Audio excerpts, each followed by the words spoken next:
Inès, maintenant qu'on sait que tu t'es arrêtée au CM1, après, comment est-ce que tu arrives à savoir ce que tu veux faire dans la vie? Comment tu arrives à te positionner maintenant? Alors, dans la même province où j'étais, à Lambaréné, ma mère, elle était présidente du protocole d'accueil. Ok. Du coup, il y avait tout le temps des manifestations quand il y avait les ministres qui venaient en province pour des conférences, pour des trucs politiques là et tout. Ma mère était toujours au niveau de l'accueil. Et elle était à la recherche à cette époque-là des filles pour faire le service. Elle s'est dit, bon, je vais te prendre, tu vas être parmi les filles qui seront là. Et je me souviens bien que c'était pendant la journée parlementaire, c'est-à-dire il y avait beaucoup de députés. En tout cas, toutes les personnes qui étaient là, c'était des députés. Et du coup, pendant que j'étais debout, avec mon niveau CM1, il y a une dame qui parlait avec beaucoup d'éloquence, Madame Lasné Dubose. J'étais là, j'écoutais cette dame parler et je me suis dit, je me parlais à l'intérieur de moi, que je dois ressembler à cette femme-là. Ouais. Peu importe mon niveau d'études, il faut que je ressemble à cette femme-là. C'est vrai qu'à cette époque-là, je ne savais pas encore qu'est-ce qui devait me permettre de me retrouver là à parler comme elle, mais je me disais que je dois ressembler à cette femme-là. Et pour ressembler à cette femme-là, il faut réussir. C'est ça. Donc c'est de là que tout est parti. C'est ça, c'est très bien. Et pour enchérir, tu sais, chez les équistes, ça s'appelle the golden tongue wisdom, c'est-à-dire la sagesse de la voix. C'est quand tu es quelque part, tu entends quelqu'un faire une conférence, ou tu entends à la télé, ou tu entends à la radio, il y a quelqu'un qui parle, mais la personne ne te parle pas. Mais c'est Dieu qui te parle, en fait. Ça s'appelle the golden tongue wisdom. C'est vrai. Ouais, je vous apprends. On appelle ça le role model. Dans les pays européens, les enfants, on leur demande toujours quel est ton role model. Si quand l'enfant est trop bouillant en classe, et quand il n'a pas de role model, comment on dit role model en français? Mais ça, c'est un modèle. Mais en fait, ton modèle, en fait, c'est quelqu'un que tu connais, tu as vu son parcours. Voilà. Alors que de golden tongue wisdom, c'est différent. Tu ne sais même pas d'où ça vient. Tu peux être en train de rouler, puis tu entends la voiture, quelqu'un qui te parle. En fait. Tu sais que c'est... Exactement. Ouais. D'accord.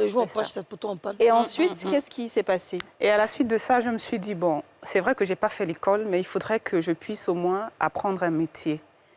J'ai appris la coiffure.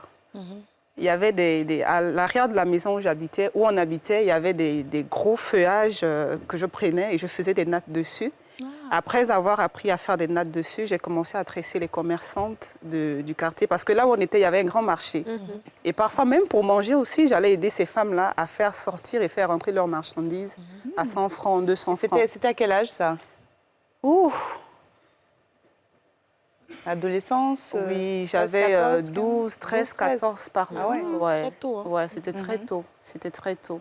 Donc, j'allais tresser ces femmes-là. Après, j'ai appris à tresser ma mère. C'est sur sa tête que je me suis améliorée. Et au bout d'un moment, la période des grandes vacances est arrivée. Je suis allée demander du travail dans un salon de coiffure qui était pas loin de mon école, où j'apprenais et tout. Tu continuais d'aller à l'école, alors? Oui. Ah, tu n'avais pas arrêté, alors? Non, je n'avais pas arrêté. OK. C'était... Donc, pendant que tu allais à l'école, tu essayais de faire en même temps le petit truc de coiffure? Quand la période des vacances arrivait, j'essayais de trouver, voilà, j'essayais de grandes vacances, voilà, j'essayais de trouver des petits boulots, non seulement pour approfondir le métier que j'avais aimé, c'est-à-dire la coiffure. Et puis voilà quoi. C'était ainsi que j'allais travailler là-bas. Et en allant travailler là-bas encore, ce qui a fait que je change d'endroit, c'est parce que dans le même rond-point, là, le passage que je prenais pour aller à l'école, les mêmes personnes étaient en train de me dire « Donc toi, tu as laissé l'école pour maintenant aller travailler dans un salon de coiffure et tout Tu n'as pas honte, tout ça ?» Du coup, j'ai dû aller travailler dans un quartier qu'on appelle Isaac. C'était de l'autre côté du pont. Et là-bas, en travaillant, la propriétaire du salon de coiffure m'a donné la gestion de son salon de coiffure. Ah ouais, bravo. Après, bon, j'ai essayé de travailler pendant quelques temps. Et je crois 4 mois après, j'ai eu une petite bagarre avec une de mes copines qui m'avait dit « Ne marche plus avec nous parce que tu es bête ». Elles étaient déjà au secondaire, oui. Ne marche plus avec nous parce que tu es bête, on ne veut plus que tu sois avec nous. Donc, on s'est un peu battu parce que j'étais tout le temps frustrée. Et là, au bout d'un moment, j'ai dû quitter la province où j'étais pour aller à la capitale, à Libreville.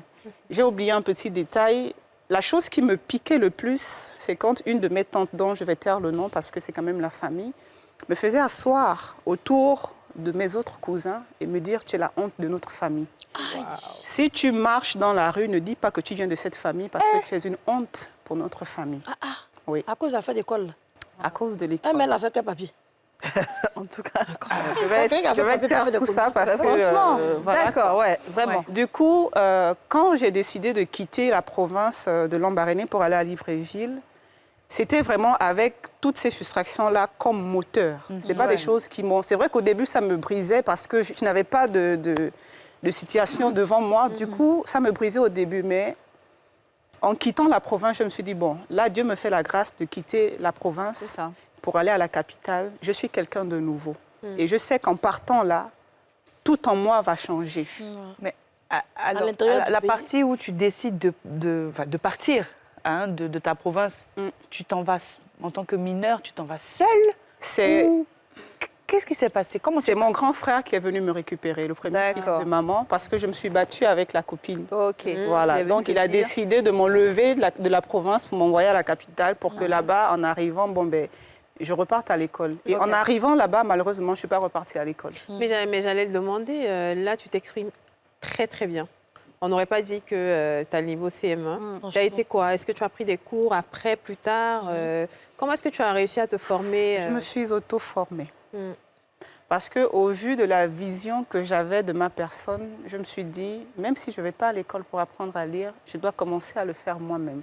Comme ça, au moment où j'irai à l'école, j'aurai déjà une certaine avance sur certaines choses. Donc, toi-même, tu n'as pas dit payer livre au lit. Je lisais beaucoup les journaux à l'époque. Et puis, pour apprendre à m'exprimer, je me suis arrangée. En fait, quand Dieu sait que votre destinée est grande, il s'arrange à mettre autour de vous des personnes qui vont vous accompagner dans votre destinée. Au travers, par le canal de qui vous pourrez apprendre certaines choses. Et moi, c'est comme ça que j'ai fait. Il y avait des personnes d'une certaine catégorie que je fréquentais. Je ne sais pas comment je me retrouvais à côté de ces personnes-là. Mais Dieu m'a fait cette grâce-là. Et toutes les fois que ces personnes-là parlaient, s'ils sortaient un mot dont j'ignorais la signification, j'enregistrais. Même si l'orthographe était mauvais, j'allais à la maison. À l'époque, il n'y avait pas les téléphones pour aller sur Google. C'était au cybercafé. Du coup, j'allais prendre le dictionnaire de mes frères pour avoir la signification du mot. Exactement. Et donc, comment tu es devenue aujourd'hui la femme d'affaires que tu es? Comment tu as commencé un commerce qui a été fructueux? Où est-ce que tu as eu l'argent? D'accord. Alors, le commerce, je l'ai commencé quelques temps après mon arrivée à Libreville. J'ai travaillé dans un salon de coiffure. Après avoir travaillé pour Daniela, je vais quand même dire son nom, Daniela Coiffure, au bout d'un temps, j'ai pu économiser de l'argent et j'ai ouvert mon premier salon de coiffure. Là, tu es une battante, mais Waouh. c'est bien ça. En ouvrant mon premier salon de coiffure, c'était pas facile parce qu'il faut se trouver des clients, mais c'est le travail qui fait que la clientèle vienne et tout. Dieu m'a fait la grâce de pouvoir, avec ceux qui rentraient comme argent, quitter le Gabon et voyager. Je suis allée au Bénin, je ne sais plus en quelle année. Et en allant au Bénin, je me suis dit, bon, c'est vrai que je fais la coiffure, j'ai un salon de coiffure où je fais pas mal de choses. Mais si j'ajoute à mon salon de coiffure la vente de quelques articles, ça peut me faire un plus. C'est-à-dire que si la cliente rentre, même si elle ne se coiffe pas, elle peut avoir envie d'acheter un bracelet. D'où la vente des bijoux aujourd'hui, parce que c'était dans la vente des bijoux, en fait. Donc, en allant au Bénin, j'ai acheté des bijoux, j'ai acheté des ensembles. Mais il n'y a pas eu quelqu'un qui t'a aidé, qui t'a donné un peu d'argent? Au début, c'était chaud, parce que je me battais vraiment. Pardon, il ne faut pas te fâcher. Il y a te poser une question. Parce que, voilà, depuis là, c'est trop doux. Voilà, c'est trop doux.